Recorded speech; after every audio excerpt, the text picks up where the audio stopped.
오늘은 여러분과 요한계시록 2장과 3장에 나오는 7교회 중에서 마지막으로 나오는 교회인 라오디게아 교회에 대해서 나누도록 하겠습니다. 라오디게아 교회는 주님께 책망만 받았던 그런 교회입니다. 왜 책망만 받았을까요? 3장 17절에 보면 내가 말하기를 나는 부자라 부요하여 부족한 것이 없다 하나 내 공고한 것과 가련한 것과 가난한 것과 눈먼 것과 벌거벗은 것을 알지 못하는도다. 공고하대요. 가련하고 가난하대요. 눈이 멀었대요. 벌거벗었대요. 그런데 진짜 문제가 뭐냐 하면 알지 못하는도다. 자신의 상태를 모른다는 것이 진짜 문제인 거예요. 자신의 영적인 상태는 공고해요.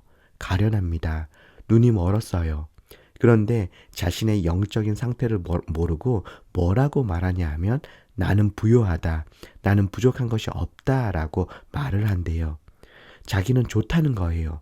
나는 부족한 것도 없고 지금 상태에 만족한다는 것입니다. 주님은 너 지금 영적으로 공고한 상태야. 내가 필요해. 라고 말씀하시지만 라우디게아 교회의 성도들은 우리는 부족한 것 없어요. 지금에 만족해요. 라고 한다는 거예요. 영적으로 무감각해지고 거짓된 자기 만족에 빠지는 것 굉장히 무서운 것입니다.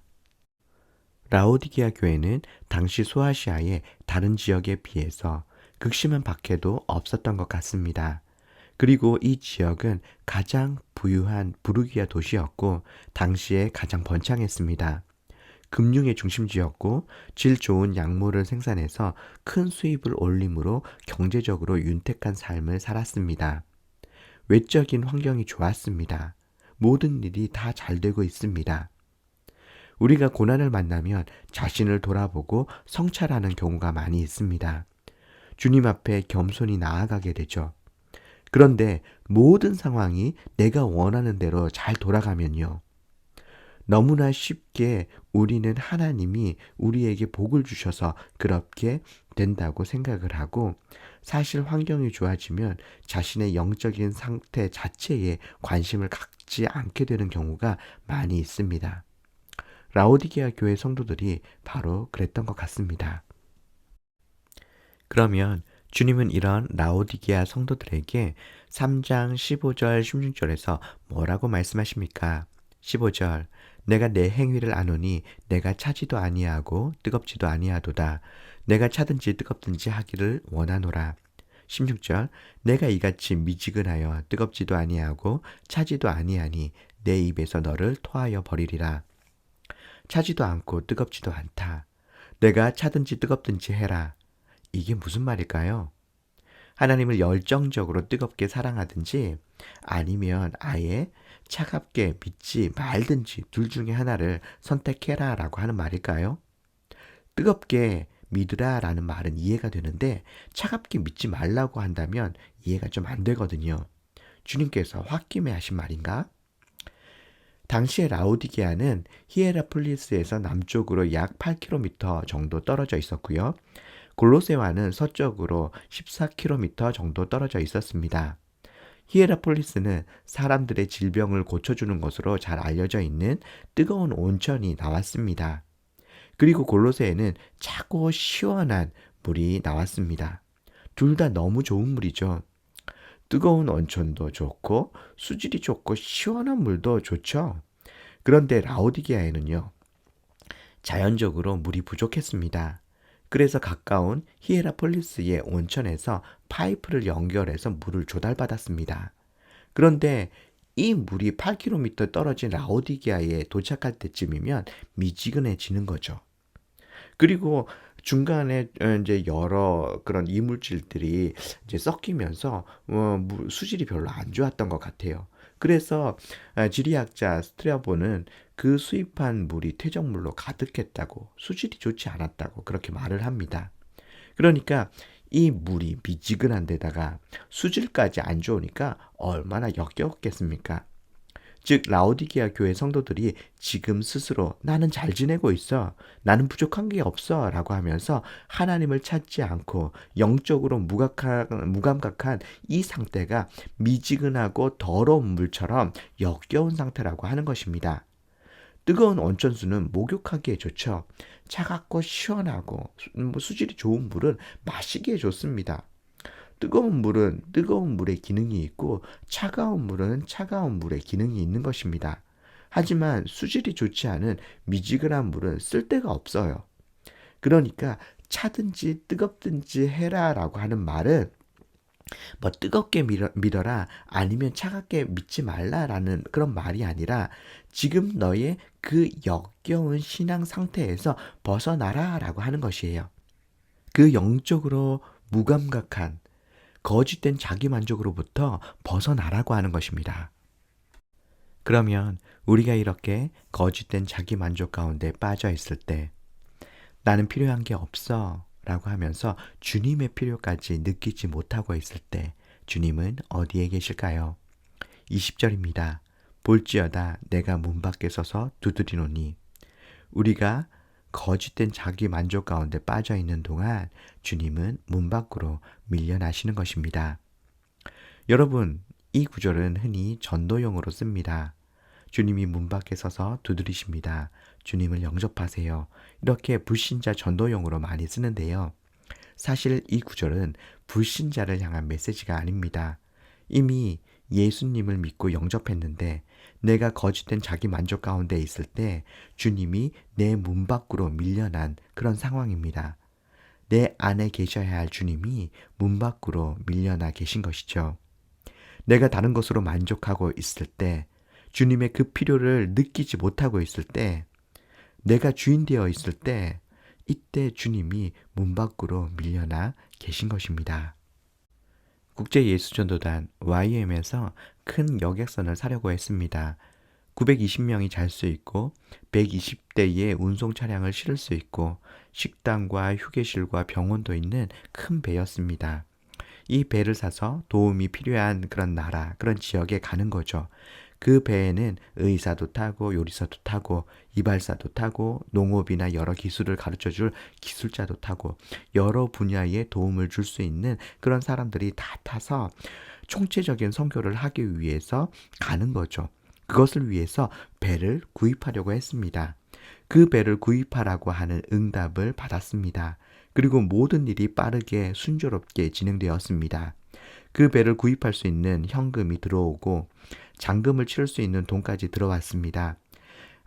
그리고 그 배를 칠할 수 있는 페인트를 기부하겠다는 사람도 나타났습니다.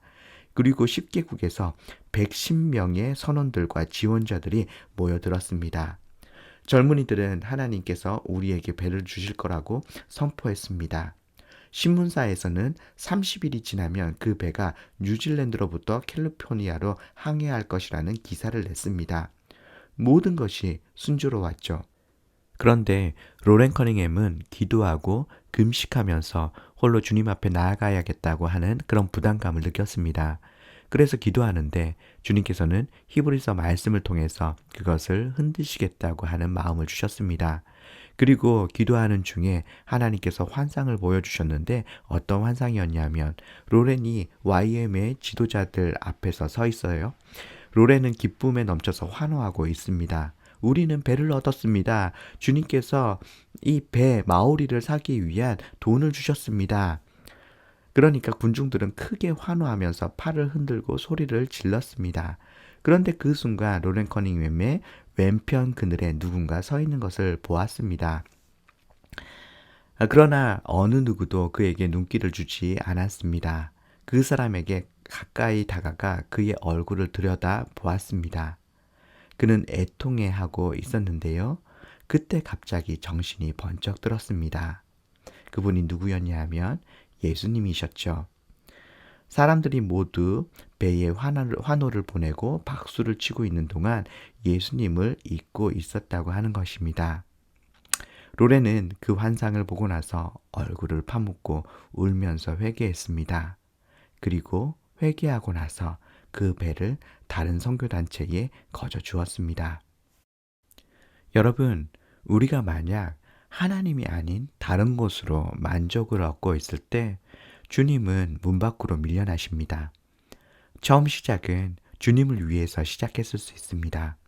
그런데 어느 순간 주님은 빠져 있고 내가 그 자리에 있을 수 있는 것이죠. 그런데 그 사실을 인식하지 못하고 모든 것이 내가 계획대로 잘 되고 있다고 해서 쉽게 하나님께서 나에게 축복해 주셔서 그렇다고 생각하고 거짓된 자기 만족에 빠져 있을 수도 있습니다. 그렇게 되면 주님은 문 밖으로 밀려나시는 것이죠. 주님이 문 밖으로 밀려나는 이런 상황이 되었을 때 주님께서는 어떻게 하실까요? 너한테 정말 실망했다. 너 이 정도밖에 되지 않는 놈이야? 라고 하면서 주님께서 우리에게 실망을 하고 떠나가 버리실까요? 3장 19절 무릇 내가 사랑하는 자를 책망하여 징계하노니 그러므로 내가 열심을 내라 회개해라. 여전히 주님께서는 우리를 내가 사랑하는 자라고 말씀하십니다. 여러분이 주님을 외면해도 주님을 문 밖으로 몰아내고 그늘에 세워두어도 주님은 여전히 우리를 향해서 내 사랑하는 자라고 말씀하시는 것입니다. 그리고 3장 20절에 보면 볼지어다 내가 문 밖에 서서 두드리노니 우리가 주님을 문 밖으로 내몰았다고 해서 주님께서 가버리시는 것이 아니라 문 밖에서 기다리고 계시는 것입니다. 문을 두드리시면서 얘야 문을 열어라. 내가 너에게로 들어가길 원한다 라고 하시는 것입니다. 너에게로 들어가 너와 더불어 먹겠다 라고 말씀하시는 것이죠. 성경에서 식탁교제는 친밀한 교제를 의미하는 것입니다. 그러니까 네가 문을 열면 내가 너에게로 들어가서 친밀한 교제를 나누겠다라고 하시는 것입니다. 주님은 언제든지 여러분과 친밀한 교제를 나눌 준비가 되어 계십니다. 혹시 주님을 문 밖에 세워두고 계신 분이 계신가요? 그렇다면 주님께 다시 문을 열어드립시다. 내가 다른 그 무엇보다 주님을 사랑합니다. 주님, 저는 주님이 필요합니다.